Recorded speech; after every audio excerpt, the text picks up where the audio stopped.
प्रयागराज सलिया साहित्य संसार में आपका हार्दिक अभिनंदन है। आज मैं आप कहानी जगत की मशहूर शख्सियत मुंशी प्रेमचंद की मशहूर और कालजयी कहानी मंत्र लेकर के उपस्थित हूँ।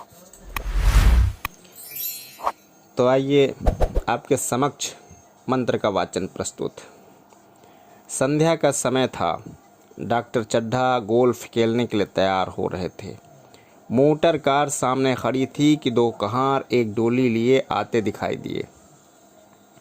डोली के पीछे बूढ़ा लाठी टेकता चला रहा था। डोली औषधालय के सामने आकर रुक गई। बूढ़े ने धीरे धीरे आकर द्वार पर पड़ी हुई चिक से झांका। ऐसी साफ सुथरी जमीन पर पैर रखते हुए भय हो रहा था कि कोई घुड़क न बैठे। डॉक्टर साहब को मेज के सामने खड़े देखकर भी कुछ कहने का साहस न हुआ। डॉक्टर साहब ने चिक के अंदर से गरज कर कहा, कौन है, क्या चाहता है? बूढ़े ने हाथ जोड़कर कहा, हुजूर बड़ा गरीब आदमी हूँ, मेरा लड़का कई दिन से। डॉक्टर साहब ने सिगार जलाकर कहा, कल सवेरे आओ, कल सवेरे, हम इस वक्त मरीजों को नहीं देखते। बूढ़े ने घुटने टेक कर जमीन पर सिर रख दिया और बोला, दुहाई है सरकार की, लड़का मर जाएगा। हुजूर 4 दिन से आंखें नहीं खोली। डॉक्टर चड्ढा ने कलाई पर नज़र डाली। केवल 10 मिनट समय और बाकी था। गोल्फ स्टिक खूंटी से उतारते हुए बोले, कल सवेरे आओ, कल सवेरे, यह हमारे खेलने का समय है। बूढ़ी ने पगड़ी उतार कर चौखट पर रख दी और रोकर बोला, हुजूर एक निगाह देख लें, बस एक निगाह। लड़का हाथ से चला जाएगा हुजूर, 7 लड़कों में यही एक बच रहा है हुजूर। हम दोनों आदमी रो रो कर मर जाएंगे सरकार। आपकी बढ़ती होए दीन बंधु। ऐसे उजड़ देहाती यहाँ प्रायः रोज आया करते थे। डॉक्टर साहब उनके स्वभाव से खूब परिचित थे। कोई कितना भी कुछ कहे पर वे अपनी ही रट लगाते जाएंगे, किसी की सुनते नहीं। धीरे से चिक उठाई और बाहर निकलकर मोटर की तरफ चले। बूढ़ा यह कहता हुआ उनके पीछे दौड़ा, सरकार बड़ा धर्म होगा हुजूर, दया कीजिए, बड़ा दीन दुखी हूँ, संसार में कोई नहीं है बाबूजी। मगर डॉक्टर साहब ने उसकी ओर मुंह फेर कर देखा तक नहीं। मोटर पर बैठकर बोले, कल सवेरे आना। मोटर चली गई। बूढ़ा कई मिनट तक मूर्ति की भांति निश्चल खड़ा रहा। संसार में ऐसे भी मनुष्य होते हैं जो अपने आमोद प्रमोद के आगे किसी की जान की परवाह नहीं करते। शायद इसका उसे अब भी विश्वास न आता था। सभ्य संसार इतना निर्मम, इतना कठोर है, इसका ऐसा मर्म विभेदी अनुभव अब तक न हुआ था। वह उन पुराने जमाने के जीवों में था जो लगी हुई आग को बुझाने, मुर्दों को कंधा देने, किसी के छप्पर को उठाने और किसी कलह को शांत करने के लिए सदैव तैयार रहते थे। जब तक बूढ़े को मोटर दिखाई दी, वह खड़ा टकटकी लगाए उस ओर ताकता रहा। शायद उसे अब भी डॉक्टर साहब के लौटने की आशा थी। फिर उसने कहारों की डोली उठाने को कहा। डोली जिधर से आई थी उधर ही चली गई। चारों ओर से निराश होकर वह डॉक्टर चड्ढा के पास आया था। इनकी बड़ी तारीफ सुनी थी। यहाँ से निराश होकर फिर वह किसी दूसरे डॉक्टर के पास न गया। किस्मत ठोंक ली। उसी रात को उसका हंसता खेलता 7 साल का बालक अपनी बाल लीला समाप्त करके इस संसार से सिधार गया। बूढ़े माँ बाप के जीवन का यही एक आधार था। इसी का मुँह देख कर वे जीते थे। इस दीपक के बुझते ही जीवन की अंधेरी रात भाएं भाएं करने लगी।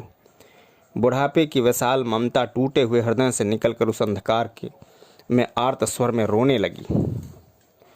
कई साल गुजर गए थे।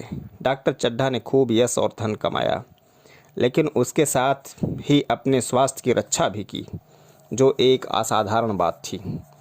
यह उनके नियमित जीवन का आशीर्वाद था कि 50 वर्ष की अवस्था में भी उनकी चुस्ती और फुर्ती युवकों को भी लज्जित करती थी। उनके हर एक काम का समय नियत था। इस समय से वह जौ भर भी न टलते थे। बहुधा लोग स्वास्थ्य के नियमों का पालन उस समय करते हैं जब रोगी हो जाते हैं। डॉक्टर चड्ढा उपचार और संयम का रहस्य खूब समझते थे। उनकी संतान संख्या भी इसी नियम के अधीन थी। उनके केवल 2 बच्चे हुए, एक लड़का और एक लड़की। तीसरी संतान न हुई, इसलिए श्रीमती चड्ढा भी अभी जवान मालूम होती थी। लड़की का तो विवाह हो चुका था। लड़का कॉलेज में पढ़ता था। वही माता पिता के जीवन का आधार था, सील और विनय का पुतला। बड़ा ही रसिक, बड़ा ही उदार, विद्यालय का गौरव, युवक समाज की शोभा, मुखमंडल से तेज की छटा सी निकलती थी। आज उसी की 20वीं सालगिरह थी। संध्या का समय था। हरी हरी घास पर कुर्सियां बिछी हुई थी। शहर के रईस और हुक्काम एक एक तरफ, कॉलेज के छात्र दूसरी तरफ बैठे भोजन कर रहे थे। बिजली के प्रकाश से सारा मैदान जगमगा रहा था। आमोद प्रमोद का सामान भी जमा था। छोटा सा प्रहसन खेलने की तैयारी थी। प्रहसन स्वयं कैलाश नाथ ने लिखा था। वही मुख्य एक्टर भी था। इस समय वह एक रेशमी कमीज पहने, नंगे सिर नंगे पांव इधर से उधर मित्रों की आवभगत में लगा हुआ था। कोई पुकारता, कैलाश जरा इधर तो आना। कोई उधर से बुलाता, कैलाश उधर ही रहोगे। सभी उसे छेड़ते थे, चुहलें करते थे। बेचारे को जरा दम मारने का अवकाश भी न मिलता। सहसा एक रमणी ने उसके पास आकर कहा, क्यों कैलाश, तुम्हारा सांप कहाँ है? जरा मुझे भी दिखा दो। कैलाश ने उससे हाथ मिलाकर कहा, मृणालिनी इस वक्त क्षमा करो, कल दिखा दूंगा। मृणालिनी ने आग्रह किया कि जी नहीं, तुम्हें दिखाना पड़ेगा। मैं आज नहीं मानने की, तुम रोज कल कल करते हो। मृणालिनी और कैलाश दोनों सहपाठी थे और एक दूसरे के प्रेम में पगे हुए थे। कैलाश को सांपों को पालने, खिलाने और नचाने का शौक था। तरह तरह के सांप पाल रखे थे। उनके स्वभाव और चरित्र की परीक्षा करता रहता। थोड़े दिन हुए उसके विद्यालय में सांपों का एक मार्के का व्याख्यान दिया था। सांपों को नचाकर दिखाया भी था। प्राणी शास्त्र के बड़े बड़े पंडित भी यह व्याख्यान सुनकर दंग रह गए थे। यह विद्या उसने एक बूढ़े सपेरे से सीखी थी। सांपों की जड़ी बूटियां जमा करने का उसे मर्ज था। इतना पता भर मिल जाए कि किसी व्यक्ति के पास कोई अच्छी जड़ी है, फिर उसे चैन न आता था, उसे लेकर ही छोड़ता था। यही व्यसन था। इस पर हजारों रुपए फूंक चुका था। मृणालिनी कई बार आ चुकी थी, पर कभी सांपों को देखने के लिए इतनी उत्सुक न हुई थी। कह नहीं सकते आज उसकी उत्सुकता सचमुच जाग गई थी या वह कैलाश पर अपने अधिकार का प्रदर्शन करना चाहती थी, पर उसका आग्रह बेमौका था। उस कोठरी में कितनी भीड़ लग जाएगी, भीड़ को देखकर सांप कितने चौंकेंगे और रात के समय उन्हें छेड़ा जाना कितना बुरा लगेगा, इस बात का उसे जरा भी ध्यान न आया। कैलाश ने कहा, नहीं, कल जरूर दिखा दूंगा। इस वक्त अच्छी तरह दिखा भी न सकूंगा, कमरे में तिल रखने की जगह भी न मिलेगी। एक महाशय ने छेड़ कर कहा, दिखा क्यों नहीं देते? जरा सी बात के लिए इतना टाल मटोल कर रहे हो। मिस गोविंद हरगिज न मानना, देखें कैसे नहीं दिखाते। दूसरे महाशय ने रद्दा चढ़ाया, मिस गोविंद इतनी सीधी और भोली हैं, तभी आप इतना मिजाज करते हैं। दूसरी सुंदरी होती तो इसी बात पर बिगड़ खड़ी होती। तीसरे साहब ने मजाक उड़ाया, अजी बोलना छोड़ देती, भला कोई और बात है? इस पर आपको दावा है कि मृणालिनी के लिए जान हाजिर है। मृणालिनी ने देखा कि ये सोहदे उसे रंग चढ़ा रहे हैं तो बोली, आप लोग मेरी वकालत न करें, मैं खुद अपनी वकालत कर लूँगी। मैं इस वक्त सांपों का तमाशा नहीं देखना चाहती, चलो छुट्टी हुई। इस पर मित्रों ने ठहाका लगाया।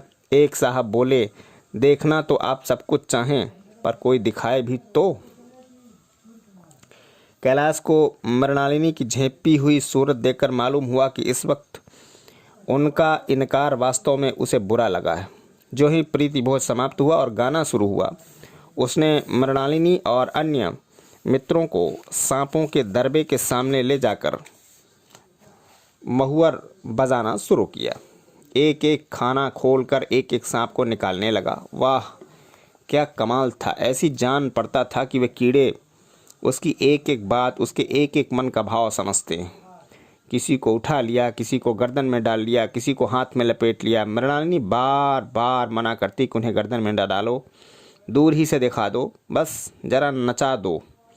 कैलाश की गर्दन में सांपों को लिपटते देखकर उसकी जान निकल जाती थी। पछता रही थी कि मैंने व्यर्थ ही इनसे सांप दिखाने को कहा, मगर एक कैलाश एक न सुनता था।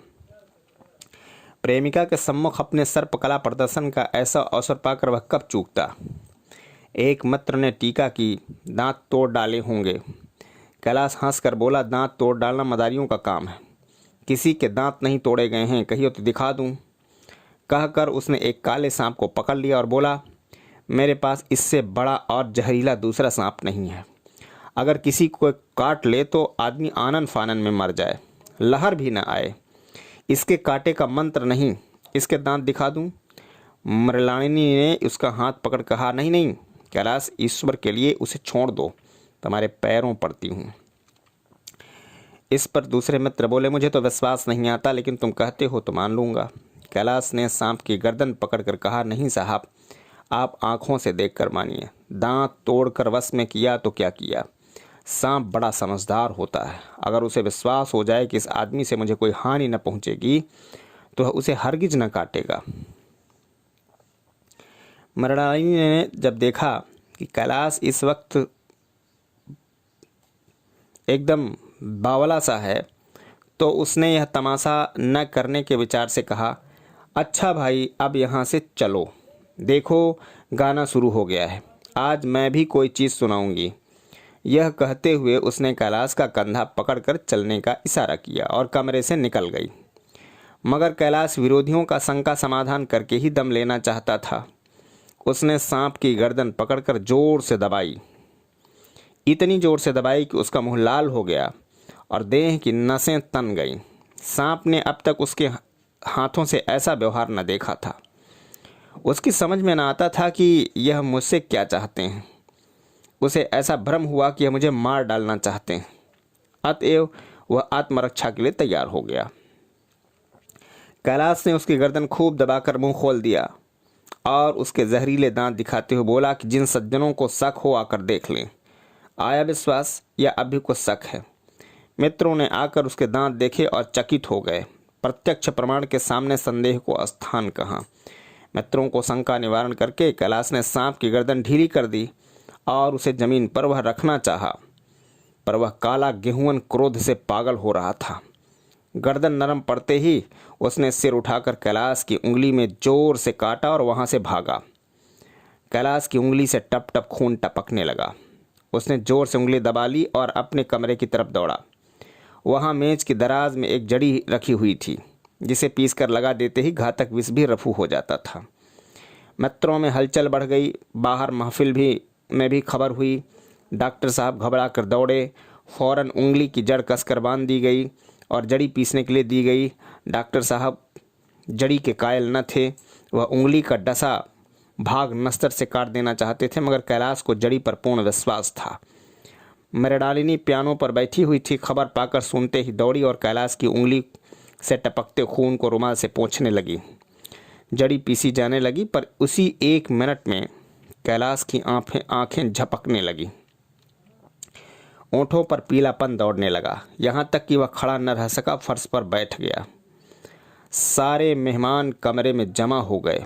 कोई कुछ कहता, कोई कुछ। इतने में जड़ी पीस कर आ गई। मृणालिनी ने उंगली पर लेप कर दिया।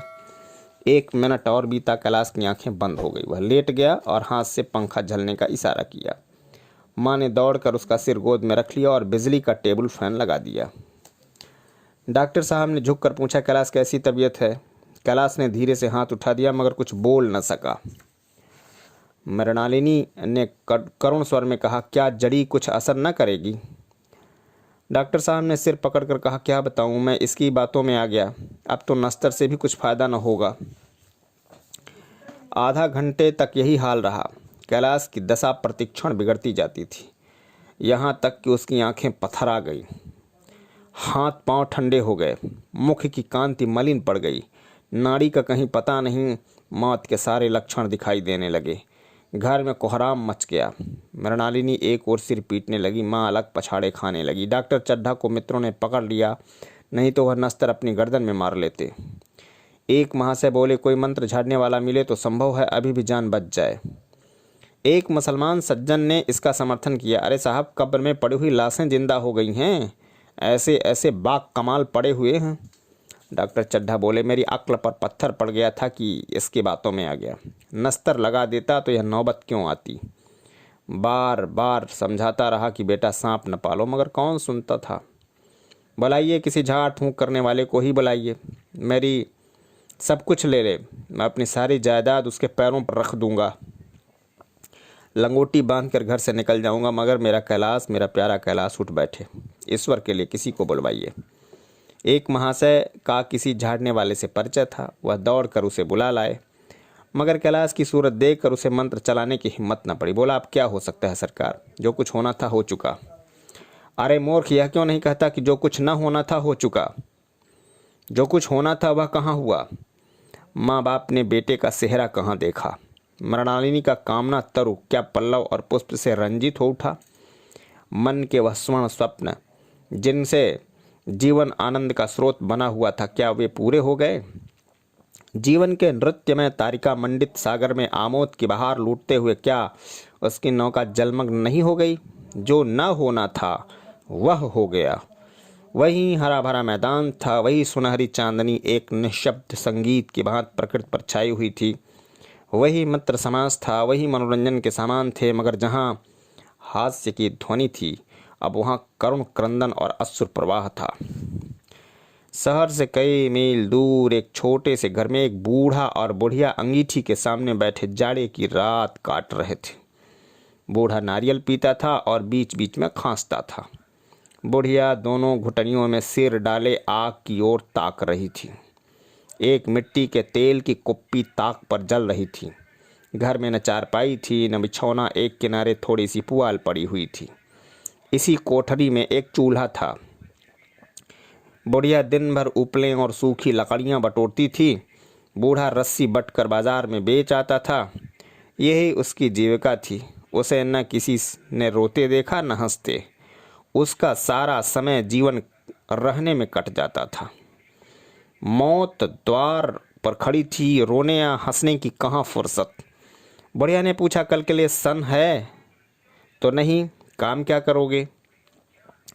जाकर झगड़ू शाह से 10 सेर सन उधार लाऊंगा।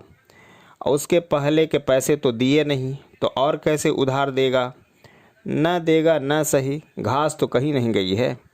दोपहर तक क्या 2 आने के भी न काटूंगा। इतने में एक आदमी ने द्वार पर आवाज़ दी, भगत भगत क्या सो गए, जरा किवाड़ खोलो। भगत ने उठकर किवाड़ खोल दिए। एक आदमी ने अंदर आकर कुछ सुना। डॉक्टर चड्ढा बाबू के लड़के को सांप ने काट लिया है। भगत ने चौंक कर कहा, चड्ढा बाबू के लड़के को? वही चड्ढा बाबू है ना, जो छावनी के बंगले में रहते हैं? हाँ हाँ वही। शहर में हल्ला मचा हुआ है, जाते हो तो जाओ, आदमी बन जाओगे। बूढ़े ने कठोर भाव से सिर हिलाकर कहा, मैं नहीं जाता, मेरी बला जाए। वही चड्ढा है, खूब जानता हूँ, भैया को लेकर उन्हीं के पास गया था। खेलने जा रहे थे, पैरों पर गिर पड़ा कि एक नज़र देख लिया, मगर सीधे मुंह से बात तक न की। भगवान बैठे सुन रहे थे, अब न जान पड़ेगा कि बेटे का गम कैसा होता है। कई लड़के हैं? नहीं जी, यही तो एक लड़का था, सुना है, सबने जवाब दे दिया। भगवान बड़ा कारसाज है। उस बखत मेरी आंसू से आंसू निकल पड़े थे, पर उन्हें तनिक भी दया न आई थी। मैंने तो उनके द्वार पर होता तो भी न पूछता। तो न जाओगे? हमने जो सुना था सो कह दिया। अच्छा किया, कलेजा ठंडा हो गया, आंखें ठंडी हो गई, लड़का भी ठंडा हो गया होगा। तुम जाओ, आज चैन की नींद सोऊंगा। बुढ़िया से जरा तमाकू दे दे, एक चिलम और पीऊँगा। अब मालूम होगा लाला को, सारी साहबी निकल जाएगी। हमारा क्या बिगड़ा? लड़के के मर जाने से कुछ राज तो नहीं चला गया। जहाँ 6 बच्चे चले गए थे वहाँ एक और चला गया। तुम्हारा तो राज सूना हो जाएगा। उसी के वास्ते सबका गला दबा दबा कर जोड़ा था ना। अब क्या करोगे? एक बार देखने जाऊंगा, पर कुछ दिन बाद मिजाज का हाल पूछूंगा। आदमी चला गया। भगत ने किवाड़ बंद कर लिए, तब चिलम पर तमाकू रखकर पीने लगा। बुढ़िया ने कहा, इतनी रात गए जाड़े पाले में कौन जाएगा? अरे दोपहर ही होता तो मैं न जाता, सवारी दरवाजे पर लेने आती तो भी मैं न जाता। भूल नहीं गया हूँ। पन्ना की सूरत आज भी आंखों में फिर रही है। उसी निर्दयी ने उसे एक नज़र देखा तक नहीं। क्या मैं न जानता था कि वह न बचेगा? खूब जानता था। चड्ढा भगवान नहीं थे, उनके एक निगाह देख लेने से अमृत बरस जाता? नहीं, खाली मन की दौड़ थी। ज़रा तसल्ली हो जाती बस, इसलिए उनके पास दौड़ा गया था। अब किसी दिन जाऊंगा और कहूँगा, क्यों साहब, कहिए क्या रंग है, दुनिया बुरी कहेगी। कहे कोई परवाह नहीं। छोटे आदमी में तो सब ऐब होते हैं, बड़ों में ऐसा कोई ऐब नहीं होता, देवता नहीं होते। भगत के लिए जीवन में यह पहला अवसर था कि ऐसा समाचार पाकर वह बैठा रह गया हो। 80 वर्ष के जीवन में ऐसा कभी न हुआ कि सांप की खबर पाकर वह दौड़ा न गया हो। माघ पूस की अंधेरी रात, चैत बैशाख की धूप व लू, सावन भादों की चढ़ी हुई नदी और नाले, किसी की उसने कभी परवाह न की। वह तुरंत घर से निकल पड़ता था कि निस्वार्थ निष्काम। लेन देन का विचार कभी दिल में आया नहीं। यह ऐसा काम ही न था। जान का मूल्य कौन दे सकता है। यह एक पुण्य कार्य था। सैकड़ों निराशों को उसके मंत्रों ने जीवन दान दे दिया था, पर वह आज से कदम नहीं निकाल सका। यह खबर सुनकर सोने जा रहा था। बुढ़िया ने कहा, तमाकू अंगीठी पर रखी हुई है।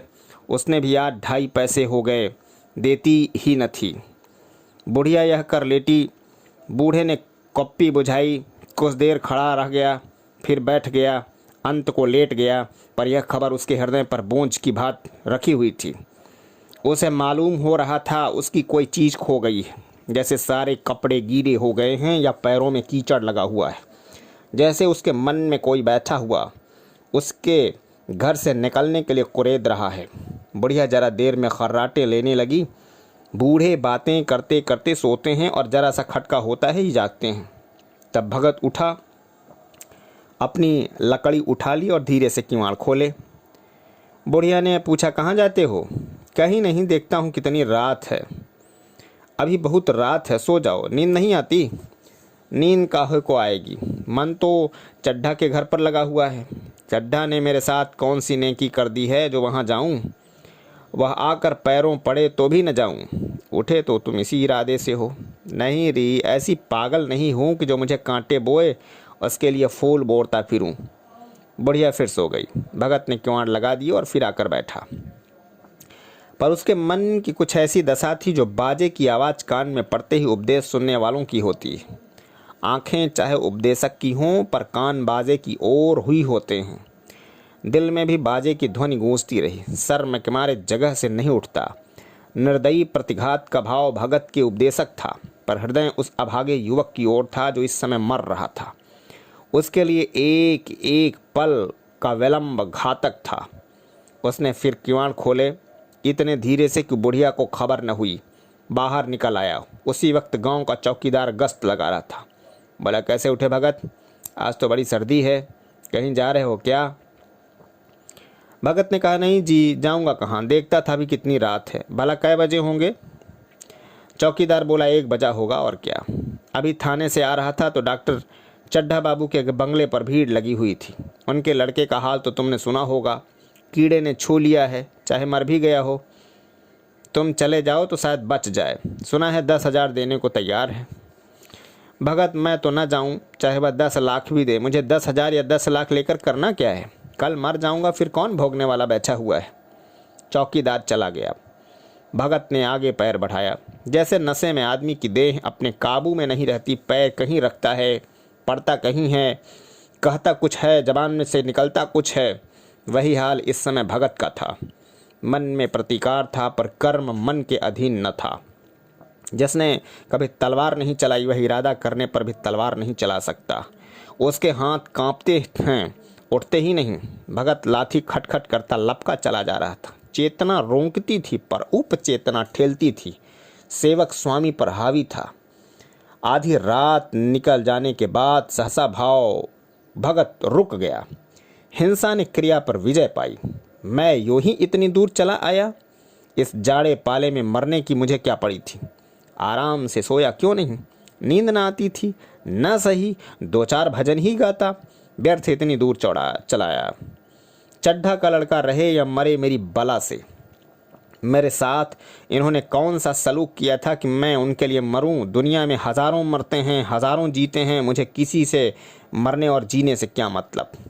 मगर उपचेतना ने अब एक दूसरा रूप धारण किया, जो हिंसा के बहुत कुछ मिलता जुलता था।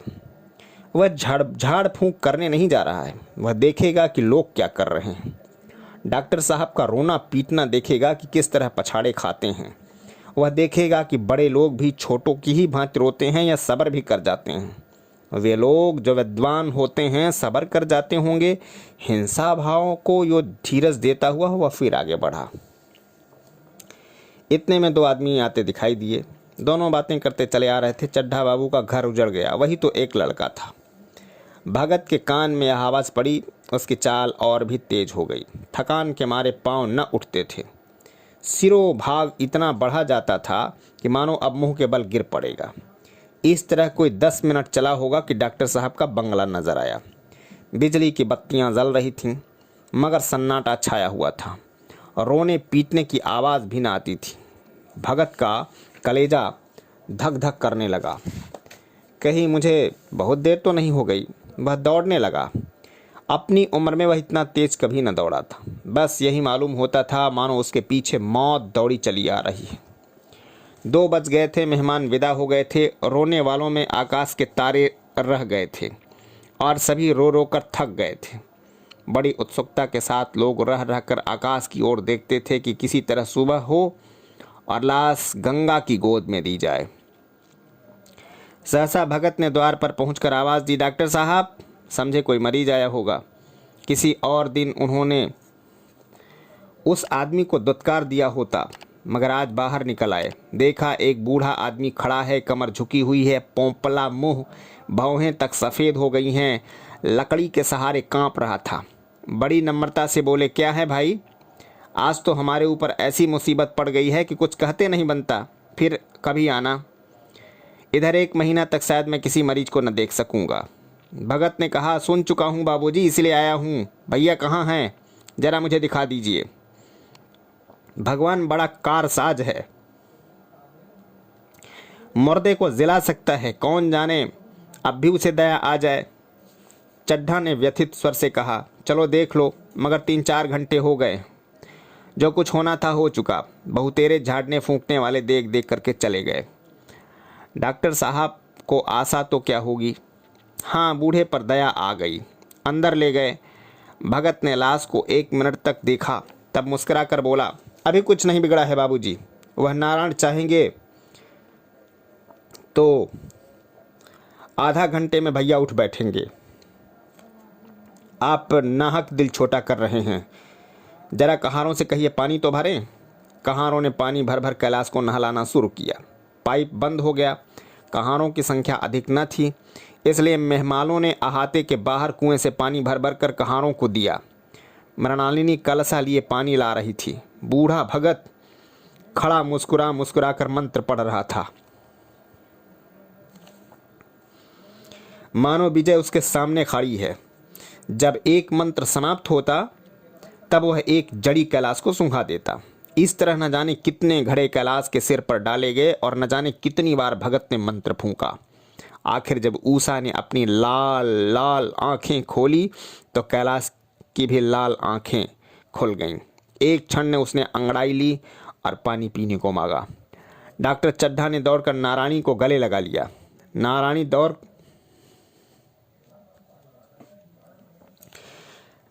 दौड़कर भगत के पैरों पर गिर पड़ी और मृणालिनी कैलाश के सामने आंखों में आंसू भरे पूछने लगी, अब कैसी है तबीयत। एक क्षण में चारों तरफ खबर फैल गई। मित्रगण मुबारकबाद देने आने लगे। डॉक्टर साहब बड़े श्रद्धा भाव से हर एक के सामने भगत का यश गाते फिरते थे। सभी लोग भगत के दर्शनों के लिए उत्सुक हो उठे, मगर अंदर जाकर देखा तो भगत का कहीं पता न था। नौकरों ने कहा, अभी तो यहीं बैठे चिलम पी रहे थे। हम लोग तमाकू देने लगे तो नहीं ली, अपने पास से तमाकू निकाल कर भरी। यहाँ तो भगत की चारों ओर तराश होने लगी और भगत लपका हुआ घर चला जा रहा था कि बुढ़िया के उठने के पहले पहुँच जाऊं। जब मेहमान लोग चले गए तो डॉक्टर साहब ने नारायणी से कहा, बुढ़ा न जाने कहाँ चला गया। एक चिलम तमाकू का भी रवादार न हुआ। नारायणी, मैंने तो सोचा था इसे कोई बड़ी रकम दूंगी। चड्ढा, रात को मैंने नहीं पहचाना, पर जरा साफ हो जाने पर पहचान गया। एक बार एक मरीज को लेकर आया था। मुझे अब याद आता है कि मैं खेलने जा रहा था और मरीज को देखने से इनकार कर दिया था। आज उस दिन की बात याद करके मुझे जितनी ग्लानि हो रही है उसे प्रकट नहीं कर सकता। मैं उसे खोज निकालूंगा और पैरों पर गिरकर अपना अपराध क्षमा कराऊंगा। वह कुछ लोग लेगा नहीं, यह मैं जानता हूं। उसका जन्म यश की वर्षा करने के लिए हुआ है। उसकी सज्जनता ने मुझे ऐसा आदर्श दिखा दिया है जो अब से जीवन पर्यंत मेरे सामने रहेगा। मुंशी प्रेमचंद। जय हिंद, वंदे मातरम।